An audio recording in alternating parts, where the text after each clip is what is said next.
Hello students, कैसे हो आप। आज हम लोग पढ़ने वाले हैं फिफ्थ क्लास इंग्लिश की जो यूनिट 2 है, टीम वर्क, उसका एक बहुत ही इंटरेस्टिंग चैप्टर फ्लाइंग टुगेदर। ये चैप्टर बहुत ही इंटरेस्टिंग और शानदार है, जिसे लिखा है शिव कुमार ने। तो चलो करते हैं इस शानदार वीडियो की शुरुआत। ये कहानी है एक जंगल की, जिस जंगल में एक बहुत बड़ा लंबा पेड़ था। उसकी बहुत शानदार पत्तियां थी और उसकी बहुत सारी ब्रांचेस थी। और इसकी जो ब्रांचेज जो थी वो बड़ी बड़ी भुजाओं की तरह फैली हुई थी।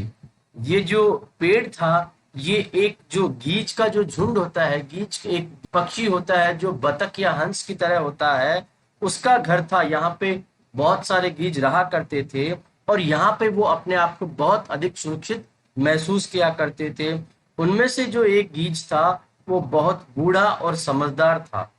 उसने क्या नोटिस किया कि यहाँ पे इस पेड़ के पास में एक छोटी सी क्रीपर, यानी एक छोटा सा पौधा या छोटी सी बेल जो पेड़ के सहारे से आगे बढ़ जाती है, वो उसे दिखाई दी। उसने दूसरे पक्षियों से कहा, क्या आपको ये क्रीपर दिखाई दे रही है? क्या आपको ये छोटा सा पौधा दिखाई दे रहा है? उसने उनसे कहा, हमें इसे डिस्ट्रॉय कर देना चाहिए, इसे तबाह कर देना चाहिए। तो दूसरे गीज ने बहुत ही आश्चर्य से कहा कि हम इसे तबाह क्यों करें, ये बहुत छोटा है, ये हमारा कुछ भी नहीं बिगाड़ पाएगा। तो उस बूढ़े समझदार गीज ने कहा, मेरे प्यारे दोस्तों, ये छोटी जो क्रीपर है, ये जो बेल है, वो बहुत जल्दी बड़ी हो जाएगी और हमारे पेड़ पे चढ़ जाएगी। और इसी के साथ साथ में ये बहुत अधिक ताकतवर और घनी भी हो जाएगी। बाकी गीज ने कहा कि इससे क्या होगा, ये हमें किसी प्रकार का कोई नुकसान नहीं पहुंचा पाएगी। तब उस बुद्धिमान पक्षी ने कहा, क्या तुम्हें दिखाई नहीं देता है, उस बेल की सहायता से कोई भी शिकारी या कोई अन्य व्यक्ति हमारे पेड़ पे चढ़ सकता है और इससे हमारी सुरक्षा को बहुत अधिक खतरा हो सकता है। बाकी अन्य साथियों ने कहा कि हमें जल्दीबाजी करने की कोई जरूरत नहीं है। ये जो क्रीपर है ये बहुत ही छोटी है और इसको हम कभी भी तबाह कर सकते हैं, ये हमारा कुछ भी नहीं बिगाड़ पाएगी। और उन्होंने उस बूढ़े समझदार गीज की बात नहीं मानी। तब उस समझदार गीज ने कहा, जब ये छोटी है तब तुम इसे तबाह कर सकते हो। अगर हमने अभी इसे नहीं तबाह किया तो ये आगे जाके हमें अवश्य ही परेशानी देगी। अभी ये छोटी है, आसानी से हम इसे यहाँ से हटा सकते हैं। बाद में ये जब ताकतवर बन जाएगी तो इसे हटाना बहुत ही मुश्किल हो जाएगा।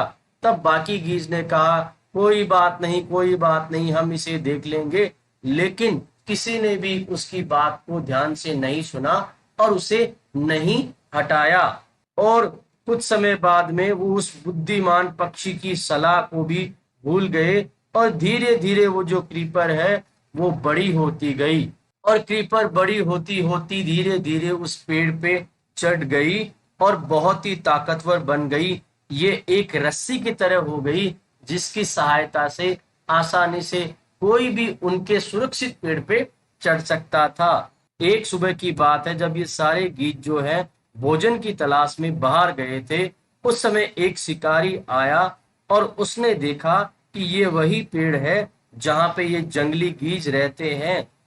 वो लगता है शाम तक आएंगे, मैं उन्हें आसानी से पकड़ सकता हूँ। हंटर उस क्रीपर की सहायता से उस पेड़ पे चढ़ गया और उसके ऊपर वो चला गया।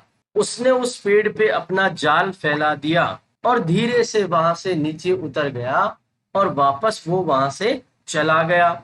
शाम को सारे पक्षी वापस लौटे, उन्हें जाल के बारे में कुछ पता नहीं था और जैसे ही वो पेड़ पे बैठे तो वो उस जाल में फंस गए।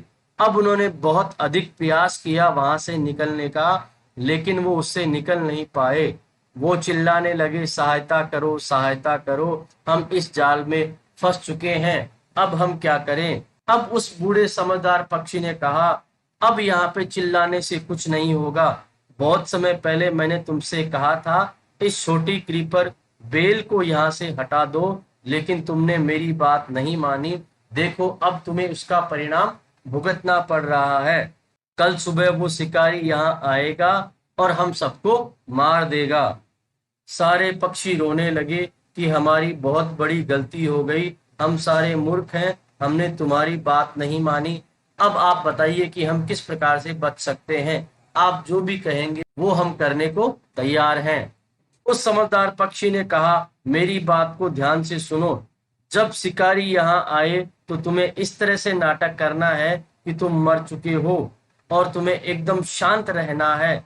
शिकारी को मरे हुए पक्षी नहीं चाहिए, वो तुम्हें जमीन पे फेंक देगा और जब सारे पक्षी जमीन पे फेंके जा चुके होंगे तब वो मरे हुए पक्षी को जब लेने आएगा तब हम आसानी से यहाँ से उड़ के चले जाएंगे।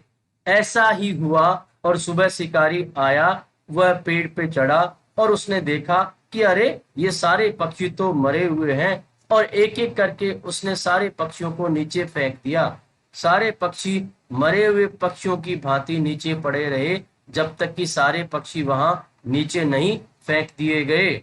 और अंततः जब सारे पक्षी नीचे फेंक दिए गए तो वो सारे एक साथ में उड़ गए।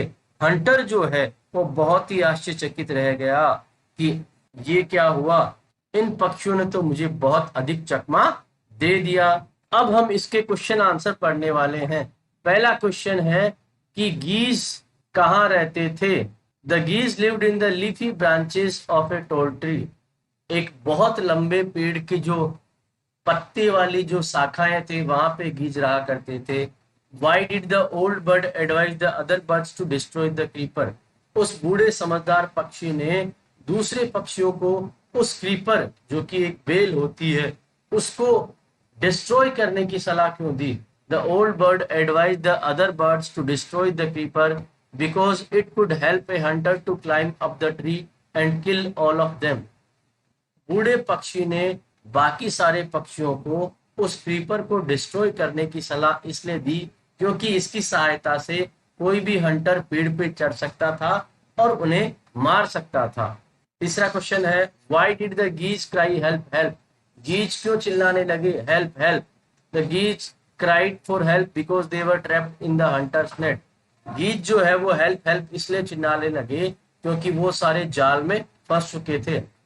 Next question, what did the hunter do when he thought that the geese were dead. जब हंटर ने ये देखा कि सारे गीज मर चुके हैं तो उसने क्या किया। He threw them out of the net one by one. उसने एक एक करके उन पक्षियों को नीचे फेंक दिया। Why did the geese pretend to be dead? उन गीज पक्षियों ने मरे हुए होने का नाटक क्यों किया। The geese pretended to be dead so that the hunter would leave them safely. उन गीज पक्षियों ने मरे हुए होने का नाटक इसलिए किया ताकि जो हंटर है उन्हें आसानी से छोड़ दे। ट्रू और false. The tree was the house of a flock of parrots. वो जो पेड़ था वहां पे पैरट्स का झुंड रहा करता था, ये फॉल्स है। सेकंड है, the wise old bird wanted the creeper to be destroyed. उस समझदार ओल्ड बर्ड ने उनसे कहा कि क्रीपर को डिस्ट्रॉय कर दो। ट्रू। थर्ड है, the Hunter climb the tree with the help of A ladder. Hunter जो है, शिकारी जो है, उस पेड़ पे एक लैडर यानी सीढ़ी की सहायता से चढ़ गया, ये फॉल्स है। Fourth, when caught in the net the foolish birds began to weep. जब मूर्ख पक्षी जाल में फंस गए तो वो रोने लगे, ये ट्रू है। Last, the wise old bird help them to escape. उस बूढ़े समझदार पक्षी ने उन सब की सहायता की बचने में। बच्चों, मैं उम्मीद करता हूँ ये कहानी आपको बहुत ही अधिक पसंद आई होगी। इसी प्रकार के वीडियोस को देखने के लिए हमारे चैनल को सब्सक्राइब कीजिए। Thank you so much.